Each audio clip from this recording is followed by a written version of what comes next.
তোমরা ইউটিউবে এমন 3D মোশন গ্রাফিক্স ভিডিও তো অবশ্যই দেখে থাকবে, যেটা দেখতে অনেকটাই বেশি কুল লাগে। আর এমন 3D মোশন গ্রাফিক্স ভিডিও বানানোর জন্য আমাদের প্রিমিয়াম প্রোর দরকার পড়ে, যেখানে অনেক বেশি সময় লেগে যায়। তো এর জন্য ভাবলাম তোমাদের সময় নষ্ট না করে এবং কোনো এডিটিং দক্ষতা না থাকা সত্ত্বেও কিভাবে খুব সহজেই এমন 3D মোশন গ্রাফিক্স ভিডিও তৈরি করবে সেটা দেখিয়ে দেই। তো অনেক রিসার্চ করার পর একটা তোমাদের জন্য ওয়েবসাইট আমি পেয়েছি, যেটা ইউজ করে এমন 3D অ্যানিমেশন জাস্ট একটা চুটকিতেই বানিয়ে ফেলতে পারবে।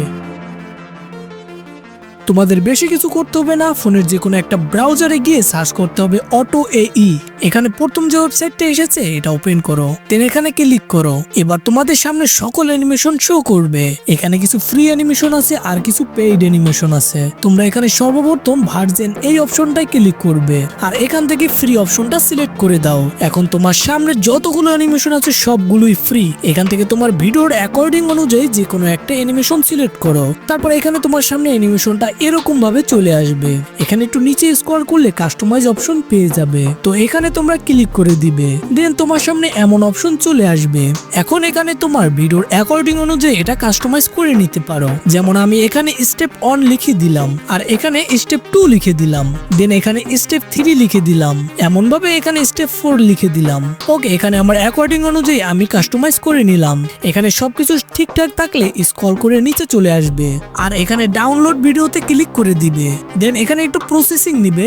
তো প্রসেসিং হওয়ার পর এখান থেকে একটু নিচে স্ক্রল করবে আর এখান থেকে উইথ ওয়াটারমার্কে ক্লিক করে দিবে। তারপর আবার ডাউনলোডে ক্লিক করে দিবে। তো এখানে তোমার অ্যানিমেশন ডাউনলোড হয়ে যাবে। তো দেখতে পারো এখানে আমাদের অ্যানিমেশনটা ডাউনলোড হয়ে গেছে, কিন্তু এখানে একটা ওয়াটারমার্ক শো করতেছে। তো আসো এখন এই ওয়াটারমার্কটাকে কিভাবে রিমুভ করব সেটা দেখাচ্ছি।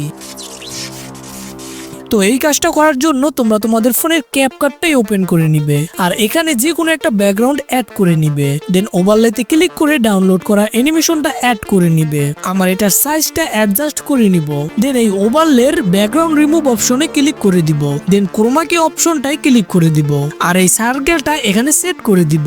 এখন এই অ্যানিমেশনটায় ওয়াটারমার্কটা রিমুভ হয়ে যাবে। এখন তোমরা এখানে এক্সপোর্ট অপশনে ক্লিক করে এটাকে সেভ করে নিবে। তো আজকের এই ভিডিওতে আমি তোমাদেরকে দেখিয়ে দিলাম কিভাবে তুমি সহজেই 3D অ্যানিমেশন তৈরি করবে। আশা করি তুমি আজকের এই দেখানো ওয়েবসাইটটি দিয়ে প্রফেশনাল ভাবে ভিডিও এডিট করতে পারবে। তোমার ঘন্টার কাজ চুটকিতেই করে নিতে পারবে কয়েক মিনিটে। তো তোমরা যারা আমার এই ভিডিওটা এই পর্যন্ত দেখতে দেখতে চলে এসেছো তারা অবশ্যই চ্যানেলটিকে সাবস্ক্রাইব করে বেল আইকনটি বাজিয়ে দিবে। তো চলো দেখা হচ্ছে নিউ কোনো ভিডিওতে।